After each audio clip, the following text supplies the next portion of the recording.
আজ আপনাদের সাথে একটা ইউনিক স্টাইলের চিকেন রেসিপি শেয়ার করব।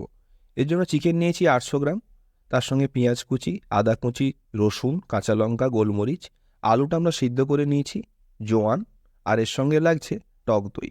আমরা আলু আর দইটাকে এইভাবে পেস্ট করে নেব, আর পেঁয়াজ, আদা, রসুন, গোলমরিচ, কাঁচা লঙ্কার পেস্ট করে নেব। একটা কড়াইতে পরিমাণ মতো সর্ষের তেল দিন, তেলটা গরম হচ্ছে, ততক্ষণে আমরা মাংসটাকে নুন দিয়ে ভালো করে মাখিয়ে মাংসটাকে ভেজে নেব। যতক্ষণে মাংসটা ভাজা হচ্ছে ততক্ষণ আমরা আলু দইয়ের পেস্টের সাথে পেঁয়াজ আদা রসুনের পেস্টটা ভালো করে মাখিয়ে নেব। এরপরে কড়াইতে তেজপাতা অল্প একটু 5 ফোড়ন দিয়ে তারপরে আমরা পুরো মশলাটা দিয়ে দেবো। এতে দেবো আমরা শুকনো লঙ্কার গুঁড়ো, কাশ্মীরি লঙ্কার গুঁড়ো, জিরে গুঁড়ো। ভালো করে মাখিয়ে নেব। যখন তেল ছেড়ে আসবে তখন আমরা অল্প একটু গরম জল দিয়ে তার উপরে জোয়ান, অল্প একটু চিনি আর লেবুর রস ভালো করে দিয়ে দেবো। 5-6 মিনিট নাড়িয়ে নেওয়ার পরে একটু কসুরি মেথি আর গরম মশলা দিয়ে নামিয়ে নিন। গরম গরম খান, আশা করি দারুণ লাগবে।